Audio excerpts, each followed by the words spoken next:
a seguir el día de hoy hablando acerca de lo que hemos estado viendo, acerca del servicio, acerca de lo que Dios nos llama a hacer dentro del cuerpo de Cristo. Y en la Biblia podemos encontrar muchos ejemplos de líderes y de discípulos que sirvieron juntos y que compartieron su vida, porque eso es el servicio y eso es el discipulado. Compartir nuestras vidas con alguien más y juntos y tomados de la mano ir hacia un fin. Vamos a orar rápidamente.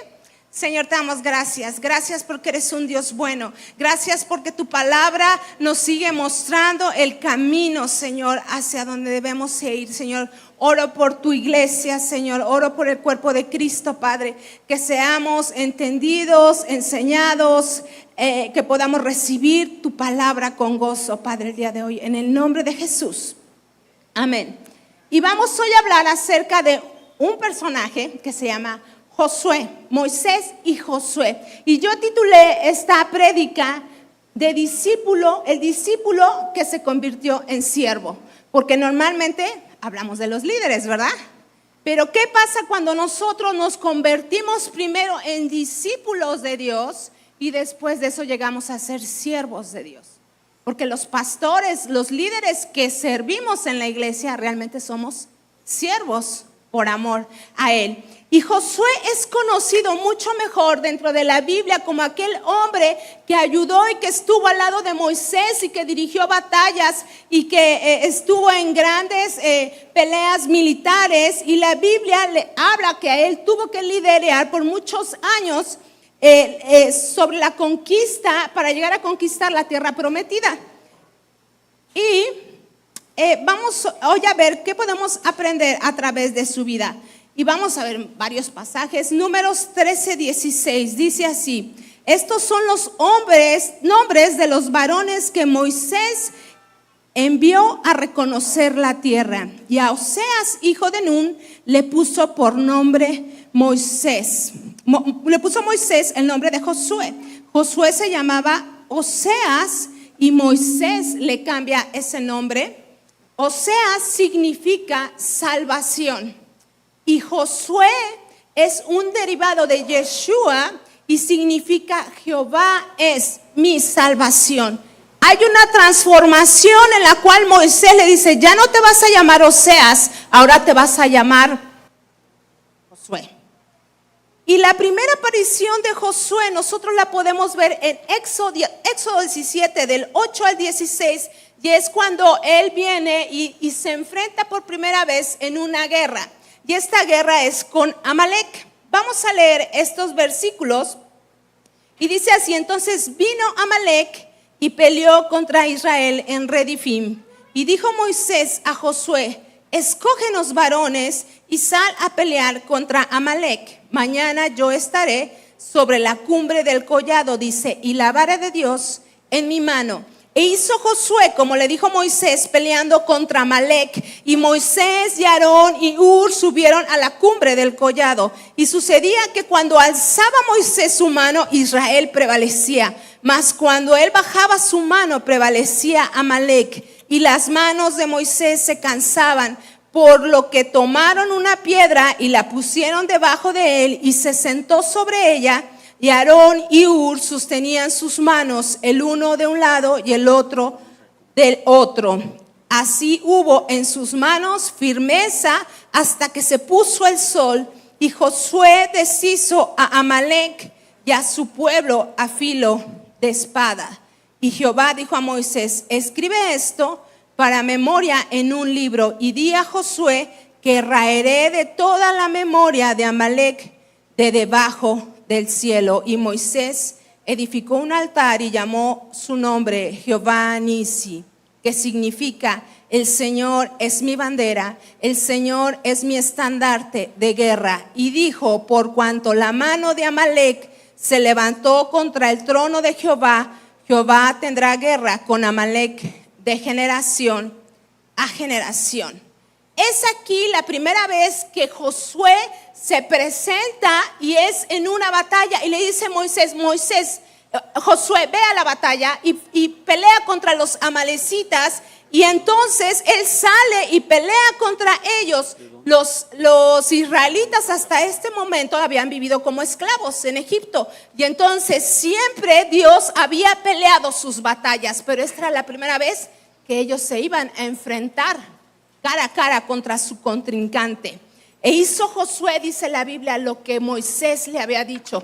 Josué se muestra aquí como un siervo obediente y servía a Moisés con todo fielmente a él. Y viene Amalek y dice la Biblia que él no hace guerra contra Israel, no hace guerra contra Josué, no hace guerra contra Moisés. Dice que hace guerra contra el trono de Dios. Vienen los amalecitas y dicen: venimos en contra de ti, Dios.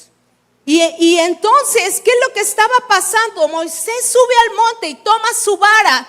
Y entonces conocemos esta bella historia, ¿no? Que Moisés no sube solo, porque los líderes no podemos estar solos. Él va con Aarón y con Hur, y Aarón y Hur levantan sus manos, porque cuando dice que él alzaba sus manos, ellos iban ganando. Y cuando él bajaba sus manos, Israel prevalecía.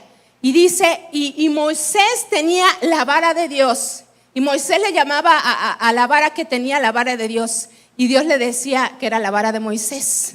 Y entonces ambos se honraban. Dios honraba a Moisés y le decía, la vara de Moisés. Y Moisés decía, la vara de Dios. Y viene Amalek y les hace guerra. Y Amalek no era un desconocido de Israel. Los amalecitas eran descendientes de Esaú. Y Esaú había tenido enemistad por naturaleza contra Israel. Entonces, Aarón y Hur comienzan a sostener las manos de Moisés cuando éste se cansaba, y su ayuda de ellos fue exitosa. Porque Moisés levantaba sus manos, pero estaba, ¿sabes qué? Moisés en oración. Josué estaba delante de la batalla enfrentando a sus enemigos, pero Moisés estaba en oración. Levantar nuestras manos es rendición a Dios, pero también es un clamor que él estaba levantando delante de él. Y entonces Moisés no estaba solo, y Moisés sabía que no podía ganar la batalla solo. Necesitaba ayuda, necesitaba de sus siervos, necesitaba de aquellos a los que estaban a su servicio. Y necesitó de otros que lo acompañaran y que fortalecieran sus manos. Y es lo que acabamos de hacer ahora, ¿no? Estamos fortaleciendo las manos de nuestro pastor. ¿Cómo? En oración, en ayuno, en intercesión. Es una representación de lo que la Biblia nos dice que tenemos que hacer por los siervos de Dios. Y sabes, a mí me honra, porque ellos son siervos de Dios. Y me honra ser un siervo de los siervos. O sea, soy ayudante del ayudante, ¿no? Así tenemos que ser siervos de Dios, levantar las manos de nuestros pastores, de tu líder, aquel que te está discipulando, aquel que está delante de ti enseñándote y ministrándote. Y dice el versículo 14, dice: raeré del todo la memoria de Amalek de debajo del cielo. Esto dice el Señor: quitaré toda memoria del pueblo de Amalek de la tierra. Amalek es la primera nación en hacer guerra contra Israel después de que salieron de Egipto. Y Dios dice: yo los voy a borrar de la memoria por luchar contra mi pueblo. Amalek es un espíritu que se manifiesta con la gente que no tiene temor de Dios y se levanta contra toda autoridad. Esos eran los amalecitas, aquellos que se levantaban en contra de la autoridad establecida de Dios, aquellos que peleaban y estaban enemistados con el pueblo de Dios por el pasado de Jacob y Esaú, ¿no? Y tres cosas importantes que destacar en este pasaje. A Josué se le dan instrucciones precisas: ve y sal y pelea. Esas fueron las instrucciones que le dio Moisés. 2, Moisés ejecuta las instrucciones, obedece a su líder, obedece a aquel que está delante de él. Y 3, Moisés realizó un trabajo en equipo. Siempre el trabajo y el servicio a Dios es en equipo, y siempre va a ser así. Los que están en autoridad pueden cansarse y siempre requeriremos ayuda. Siempre requeriremos ayuda los unos de los otros. Vamos a ver algunos puntos más de la vida de Josué.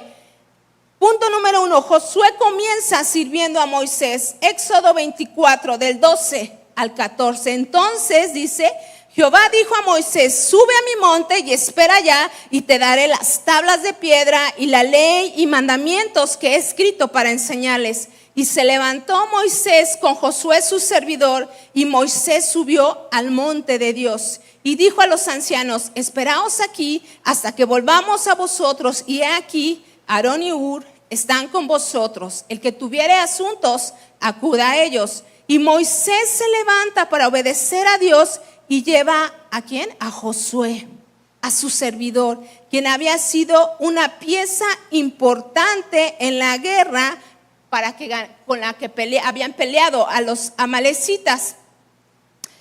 Y la Biblia no lo describe a Josué como un gran guerrero. La Biblia le describe a Josué como un servidor.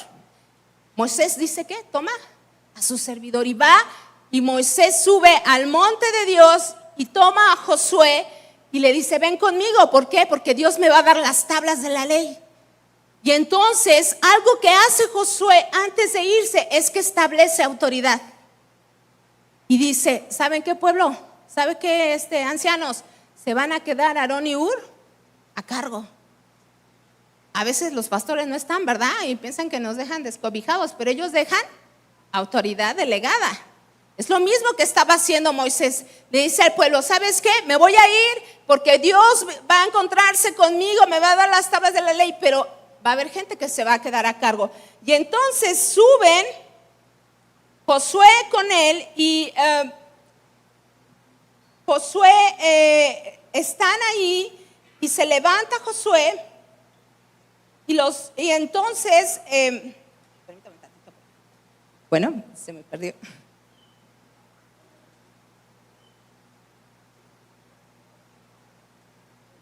Y Dios hace que normalmente pasan 40 años en los cuales Josué está sirviendo a Moisés, los mismos 40 años que Moisés está sobre el desierto, es casi el mismo tiempo que Josué está a su servicio. Y entonces Josué estaba trabajando para cumplir el propósito que Dios le había llamado a Moisés. No estaba cumpliendo un propósito que él quería. Él estaba sujeto a su líder, y nosotros debemos de entender que nosotros estamos cumpliendo un propósito mayor cuando estamos aquí. Nos estamos sujetando a la autoridad de nuestros líderes y vamos encaminados hacia un propósito. No buscamos nuestra gloria, no buscamos lo que nosotros queremos hacer. Estamos encaminados hacia un propósito mayor. Punto número 2, Josué estaba atento a lo que sucedía en el campamento. Y vamos a ver qué dice Éxodo 32, del 15 al 18. Y volvió Moisés y descendió del monte, trayendo en su mano las 2 tablas de testimonio, las tablas escritas por ambos lados de un lado al otro, y las tablas eran obra de Dios, y la escritura era escritura de Dios grabada sobre las tablas. Cuando oyó Josué el clamor del pueblo que gritaba, dijo a Moisés, alarido de pelea hay en el campamento. Y él respondió, no es voz de alaridos fuertes, ni voz de alaridos de débiles, voz de cantar oigo yo. Entonces vienen, después de pasar un tiempo en la presencia de Dios, en la nube de Dios, y Dios dándole las tablas para que el pueblo fuera dirigido. Y entonces Josué dice que estuvo varios días desde lejos mirando a Moisés. No estaba cercano, Moisés simplemente subía a la presencia de Dios, y él se había quedado en un poco más abajo, esperando a que el siervo de Dios regresara. Y entonces cuando venían de regreso, Josué empieza a escuchar que algo estaba sucediendo en el campamento, y dice alarido de pelea hay en el campamento. Y Moisés le dice, no son alaridos, dice, sino no son alaridos de fuertes, ni voz de alaridos de débiles, voz de cantar oigo yo. Le dice Moisés, no son alaridos, hay una fiesta allá abajo. Había una fiesta porque habían fundido oro, habían convertido un becerro y lo estaban idolatrando. Pero entonces Josué no era indiferente cuando venían descendiendo del monte y escuchó ese ruido. Pero a lo mejor él en su inmadurez pensó que era de guerra, pero Moisés, siendo un poco más visionario, dijo, no, aquí hay fiesta. ¿Y por qué hay fiesta, no?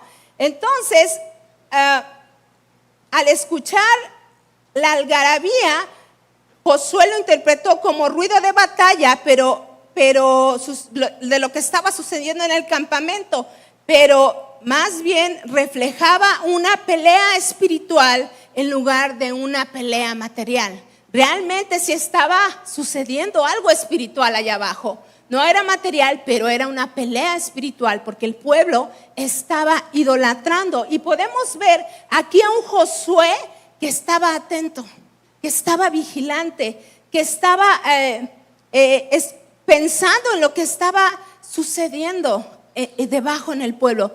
Y a mí me gusta mucho el versículo que habla en Isaías 62:2, que dice: sobre tus muros, oh Jerusalén, he puesto centinelas, dice, que nunca callarán ni de día ni de noche, hasta que Jehová establezca su reino y su alabanza.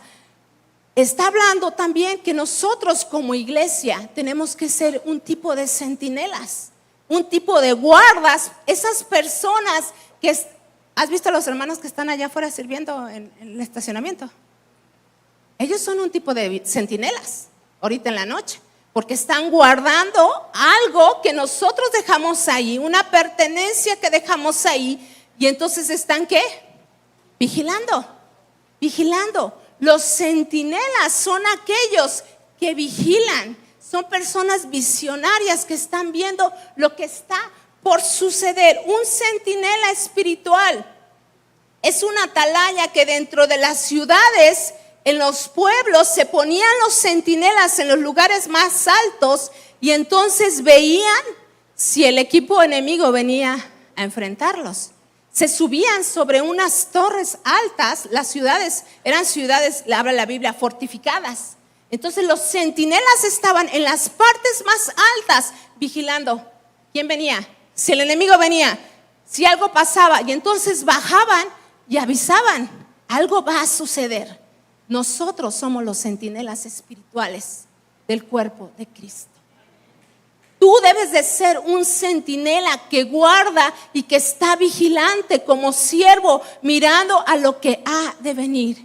En la forma espiritual, los centinelas son los profetas. En el Antiguo Testamento los centinelas eran los profetas, los que sabían que iba a venir, que iba a suceder y que Dios les hablaba y transmitían al pueblo. Entonces nosotros tenemos que ser un tipo de centinelas para nuestros pastores. Tenemos que ser centinelas para nuestros líderes, para tu líder de célula, para tu líder del ministerio en que estás sirviendo. Tenemos que ser guardas que están vigilando. ¿Sabes? Cuando estamos aquí, muchas cosas suceden, aquí, afuera, en nuestras propias vidas. Tenemos que ser esos guardas que están vigilando el cuerpo de Cristo, vigilando la casa de Cristo, vigilando a los siervos de Dios, respaldándoles en oración, respaldando su ministerio, respaldando en el levantamiento de la obra que se está realizando sobre esta casa. Necesitamos ser guardas, como habla Isaías 62, sobre tus muros, sobre los muros de la iglesia hay guardas que somos nosotros, vigilantes de la obra de Cristo. Josué era un guarda vigilando a su siervo Moisés, cuidándolo a lo lejos diciendo: Moisés, vas a subir al monte, pero yo desde aquí te voy a estar viendo y voy a estarte cuidando y voy a estar proveyendo para lo que tú necesites. ¿Por qué? Porque él era un centinela. Ojalá algún día, me encantaría predicar sobre los centinelas en la Biblia. Punto número 3, Josué, una persona en la cual Moisés confiaba. Números 13, 17 al 21. Dice: estos son los nombres de los varones que Moisés envió a reconocer la tierra. Y a Oseas, hijo de Nun, le puso el nombre de Josué, como ya habíamos visto. Los envió pues Moisés a reconocer la tierra de Canaán, diciéndoles: subid de aquí al Negev y subid al monte. Y observad, otra vez, centinelas, observad la tierra como es, y el pueblo que la habita, si es fuerte o débil, si poco o numeroso. Como es la tierra habitada, si es buena o es mala, y como son las ciudades habitadas, si son campamentos o plazas fortificadas, y cómo es el terreno, si es fértil o estéril, si hay árboles o no. Esforzaos y tomad del fruto del país. Y era el tiempo, dice, de las primeras uvas. Y ellos subieron, dice, y reconocieron la tierra desde el desierto de Sin hasta de Rehob, entrando en Hamat. Josué, una persona en la cual Moisés confiaba, y entonces le encomienda una tarea y le dice: ¿sabes qué?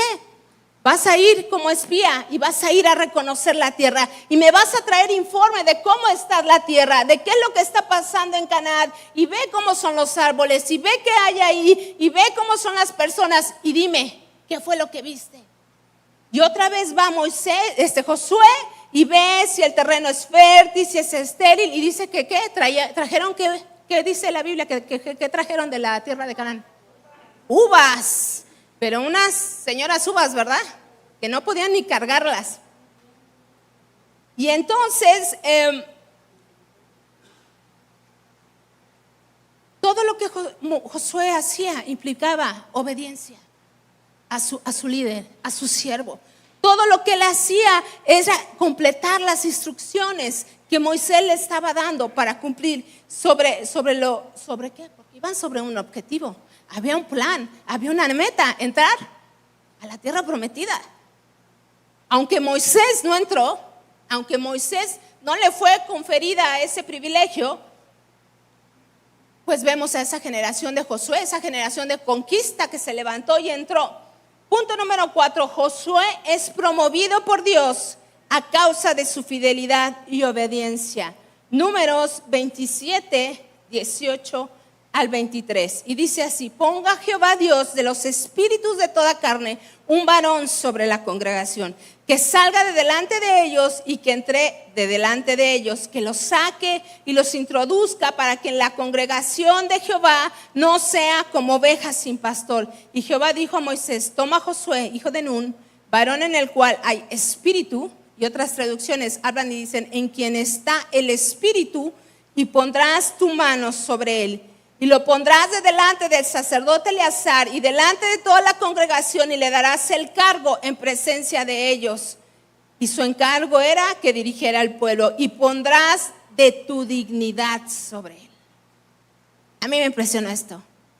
O sea, Dios le dice a Moisés: vas a poner de tu dignidad, de lo que eres tú como líder, sobre Josué. Y dice: para toda la congregación, para que toda la congregación de los hijos de Israel le obedezca.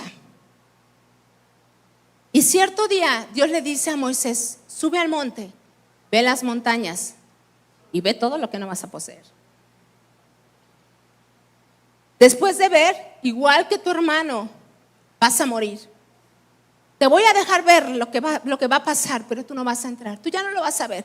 Vas a morir. Y le dice Moisés: Dios, yo te pido que nombres a un líder, porque yo sé que no voy a entrar, sé que no voy a estar ahí. Y Dios mismo es el que establece que Josué sea el líder. Y Josué fue promovido por Dios mismo por el ejemplo de servicio que había tenido con su siervo Moisés. Y el Señor mismo lo promueve a su debido tiempo y le dice a Moisés: entrégale, pásale tu autoridad, para que toda la comunidad de Israel le obedezca.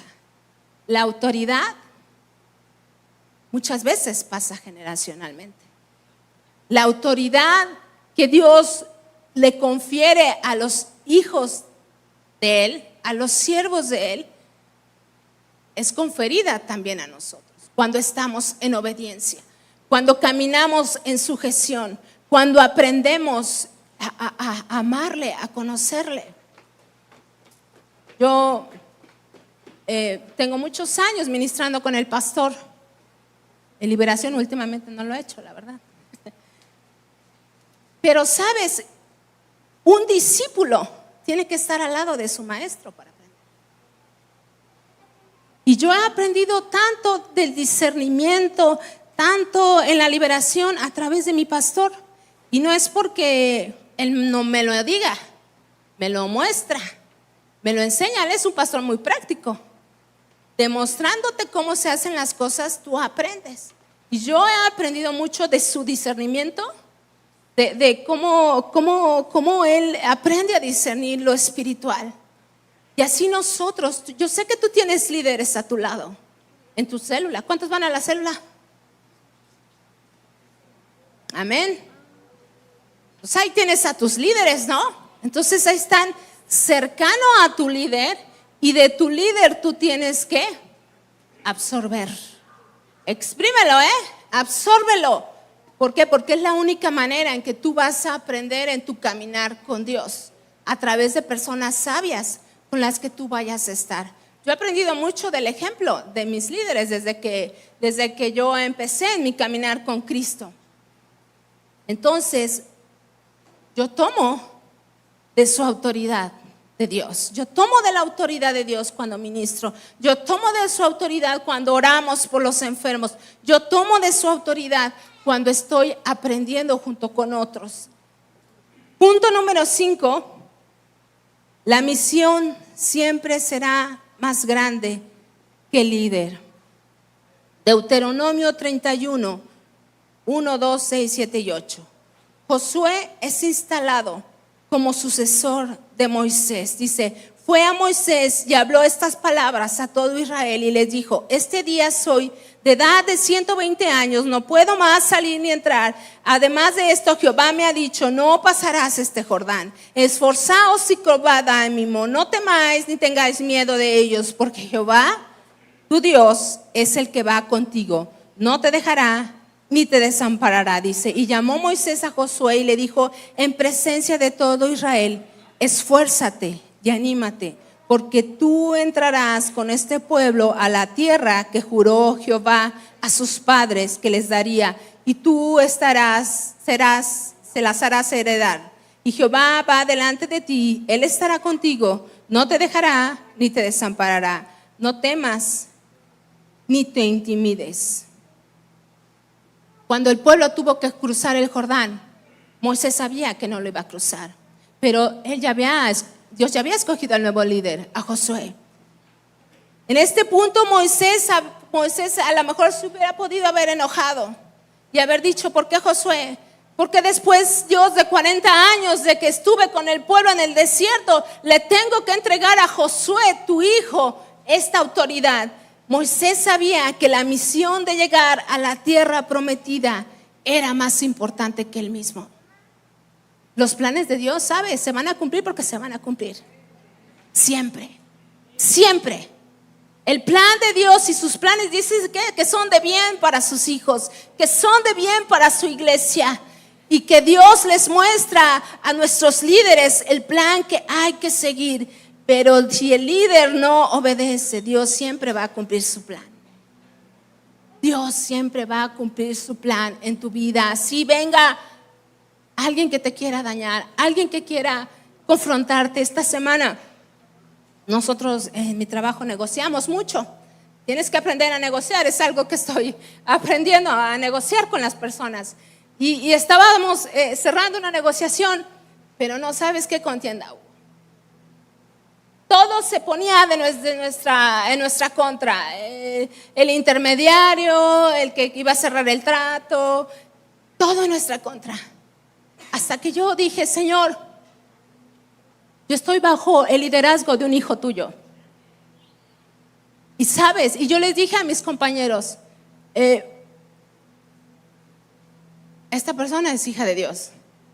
Y sabes, aún le hagan lo que le hagan, ese negocio va a ser nuestro. Porque yo sé que estoy bajo un liderazgo de un hijo de Dios. Y sabes, así todo estuviera en contra, la negociación fue nuestra. Porque es eso. Aprender que estás bajo qué liderazgo y que Dios, aun cuando vengan aquellos enemigos que te quieran confrontar, Dios va a estar de tu lado. Cuando eres obediente, cuando le sirves, cuando le amas, cuando has aprendido a obedecerle, a caminar junto a Él. Moisés le dice: Dios mismo será tu guía y te ayudará en todo. Él jamás te abandonará. Echa fuera el miedo y la cobardía. No temas, le decía Moisés, no temas porque pensando que eres joven. Y vemos que cuando Josué entró fue una generación de conquista.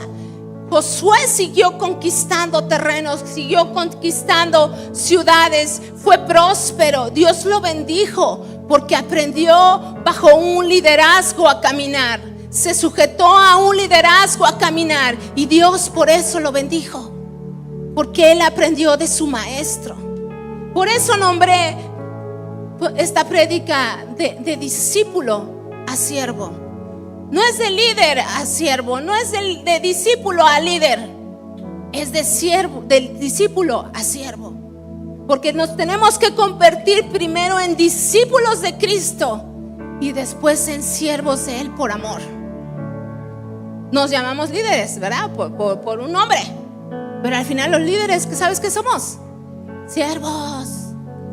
Porque si no servimos, entonces no funcionamos en el liderazgo. Esa es la actitud de un líder, una actitud de un siervo. Cuando llegamos a Jesús y creemos en Él y comenzamos este caminar en el nuevo nacimiento espiritual, hablan los evangelios que muchos fueron seguidores de Jesús. En los evangelios habla, siguieron a Jesús, iban las multitudes, ¿no? Y seguían a Jesús. Pero sabes, pocos le creyeron en Él. Y pocos fueron menos discípulos y mucho menos le sirvieron. Aunque había multitudes, fueron pocos. ¿Y qué decía Jesús cuando iba por los discípulos? Ven y sígueme. Ven, sígueme. No tomes nada, porque el siervo depende de su Señor únicamente. La palabra discípulo se traduce como un aprendiz. Se le dice a aquel que sigue la enseñanza de alguien. Un discípulo no solo era un alumno, sino un siervo obediente a su maestro. Los discípulos empezaron a seguir a Jesús y estuvieron con Él durante 3 años y aprendieron de las pisadas del maestro. Los apóstoles caminaron con Él, aprendieron su forma de vivir. Por eso cuando tú tienes un maestro, siempre hubo alguien que te habló de la palabra. Siempre hubo alguien que te enseñó de la palabra y fuiste discípulo de alguien. Creíste, fuiste discípulo, ahora sirves. Entonces ahora tenemos que formar más discípulos, porque ese es el llamado de Cristo, a ser discípulos. Entregar nuestra vida, nuestro conocimiento, nuestras habilidades a otro, para que otro se convierta en un nuevo siervo por amor. Al igual que un niño aprende a caminar y a crecer, aprendemos a crecer y a madurar con Cristo y a ser cada día más como Jesús. Sus primeros discípulos aceptaron la invitación de servirle, de amarle, de invertir tiempo con Él. Necesitamos invertir tiempo con las personas. ¿Sabes qué te va a demandar un discípulo? Tiempo. Y tienes que estar dispuesto a darlo. ¿Sabes qué es lo que más demandan los jóvenes cuando los discipulas? Tiempo, pues porque tienen mucho tiempo también ellos, ¿verdad? Pues sí, es lo que más te van a demandar, Omar. Tus discípulos, tiempo. Alguien sembró en nosotros, alguien nos discipuló, alguien nos habló de la palabra, alguien nos ministró, lloró y le lloramos y le berreamos y estuvo ahí con nosotros apapachándonos, ¿verdad? Tenemos que aprender ahora a hacer la moneda contraria. ¿Qué dice la Biblia? Que los ancianos enseñen a los más jóvenes, ¿no? Que las ancianas enseñen a las esposas cómo ser esposas y cómo ser madres y cómo educar a sus hijos. Eso dice la Biblia, ¿no?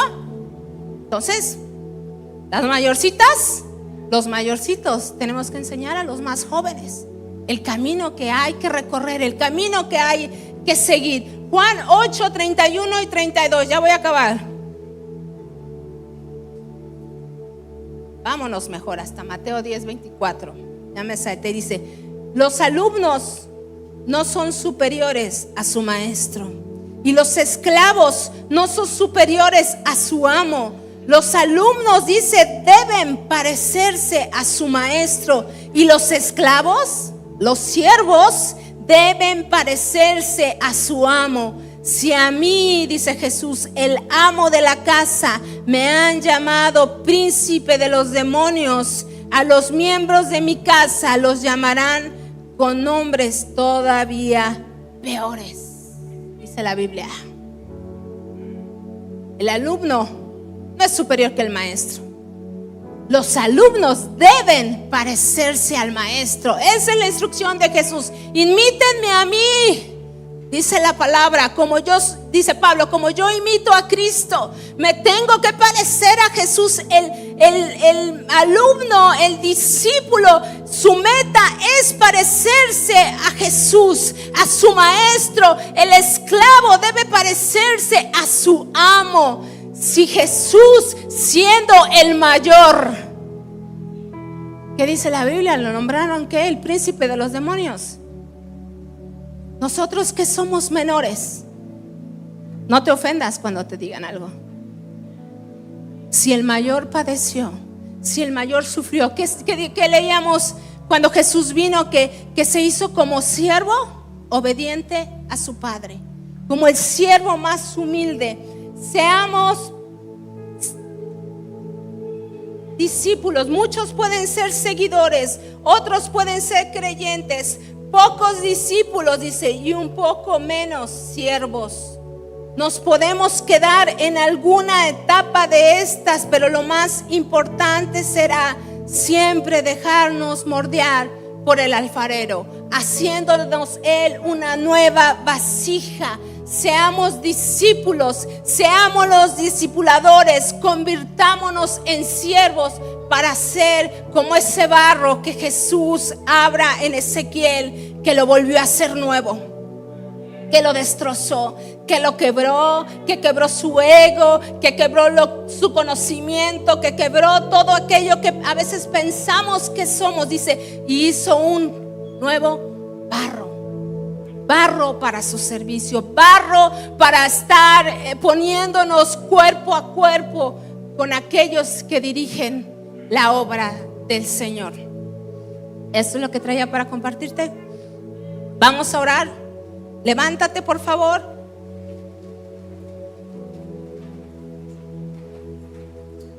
Señor, queremos aprender de ti, Padre, que eres el maestro. Señor, somos esclavos por amor. No somos superiores a ti, Señor.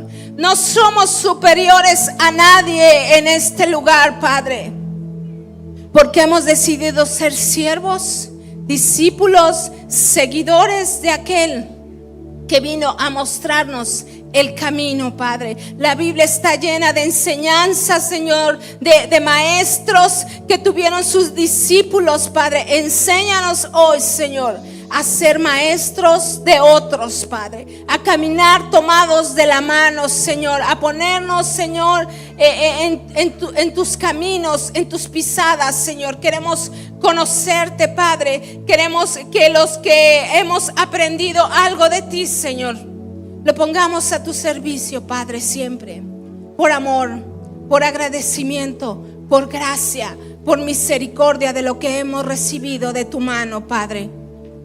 Gracias por tu iglesia, Señor. Gracias por dejarnos caminar hoy en tu casa, adorarte y honrarte. Yo te doy gracias en el nombre de Jesús. Amén. Amén. Amén, hermano. Dios les bendiga.